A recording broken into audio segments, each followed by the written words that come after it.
And if you were to describe the kind of overlying philosophy and perhaps the style of the wines that you produce, how would you describe that?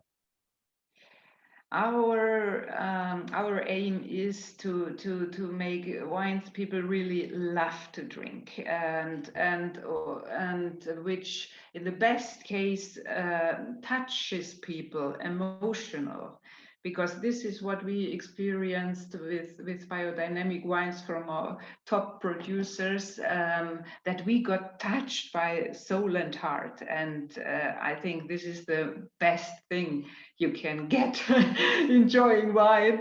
If maybe your hairs go up, Oh, how do you I've, call of it? course, we've all been there. Yes. Yeah, or sometimes really it happened, and it's the best thing for us, and it makes us so happy if somebody gets so touched that he nearly starts to cry, because this is so beautiful, and that's what we are aiming for.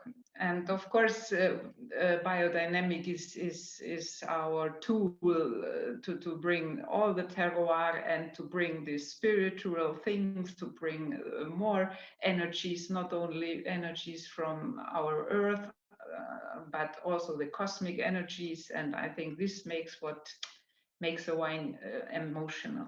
Yes, yes, yes. I agree with you there. Now, I'm curious. Speaking about the similar soils that one would find in Austria, just across the border there, do your Kekfrankosch tend to have that same what's the kind of almost like a meatiness, a kind of bloodiness, power that comes from those wines over in Austria? I think so. At least there are competitions with only Blaufränkisch, Yes.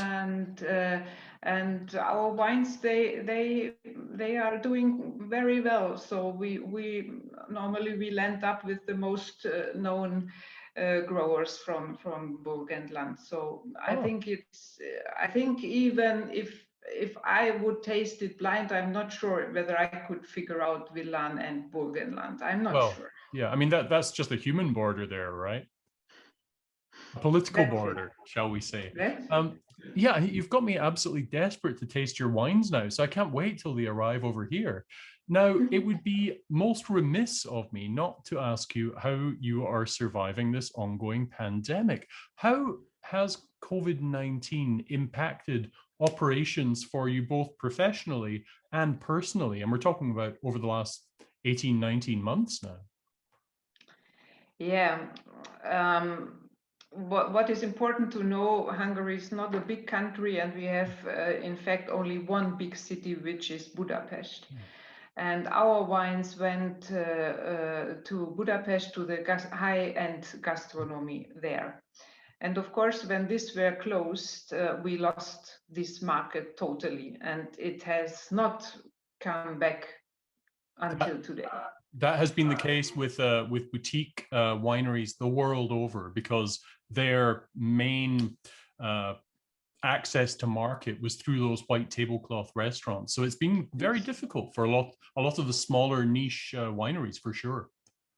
Yes, at least for us, this is really a kind of catastrophe, because it made so much fun also to work with these very high-end chefs Yes. and sommeliers, and we have good contacts, and we really loved that our wines were at so many so good places. But this is not now, because at least the Michelin star restaurants, they have not opened again. And some of them won't open maybe again. It's quite Yeah. unsure. We don't It's very really know sad what's actually. going on.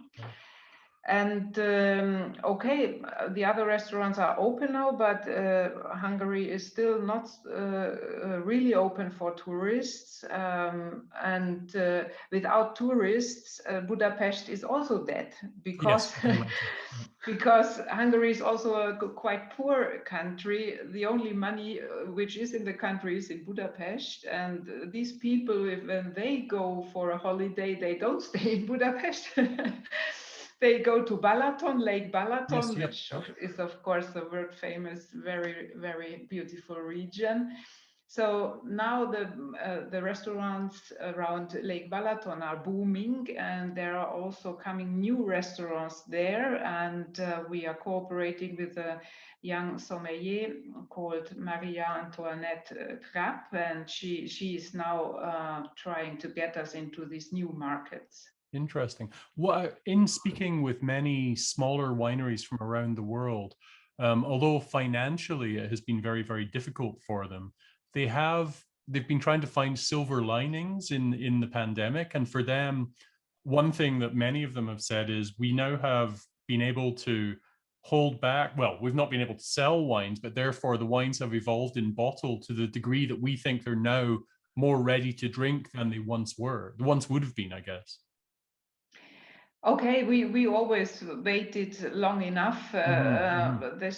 So we don't gain any anything out of this. But of course, this can be a good thing for others. Financially, thanks God, we are fine because we have an own web shop running since 2009 with mostly German buyers. And there was a little initiative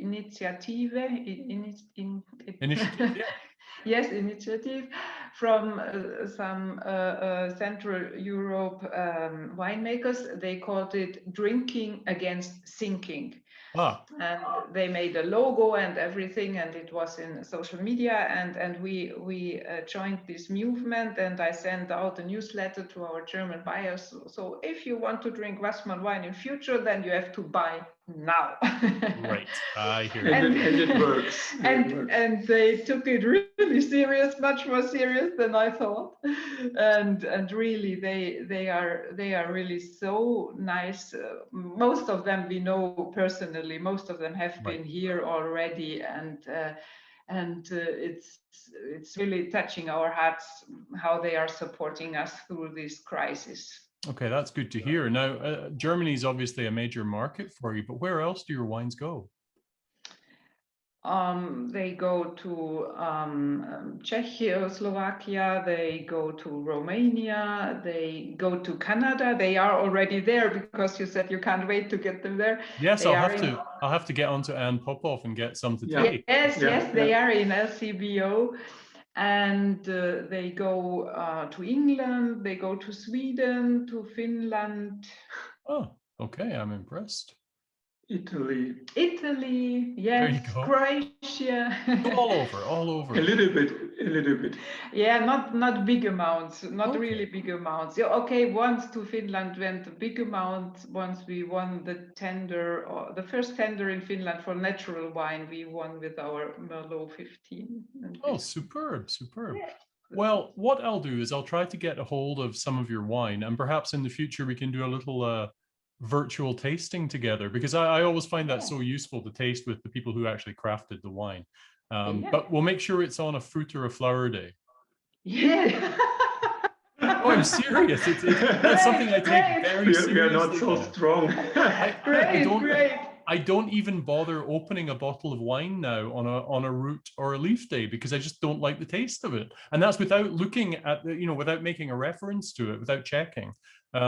I simply don't enjoy wine on those days. So I drink beer on those days, on the root and the leaf days. Wow, I've never heard something like that. Perhaps it's all in my head, but it works for me. So that's great. That's great to hear. That's really great to hear. So you are very deep into biodynamics. Of course. Why not? I used to think it was all nonsense, but now, after about 10 years of studying it, no. Anyway, Susann and Ralf, thank you very much for joining us all the way from Hungary, and we'll catch up with you soon, I hope. Yeah, it would be great. Yeah. Brilliant. Yeah. Thank you very much. Thanks a lot. Bye. Yeah. Bye.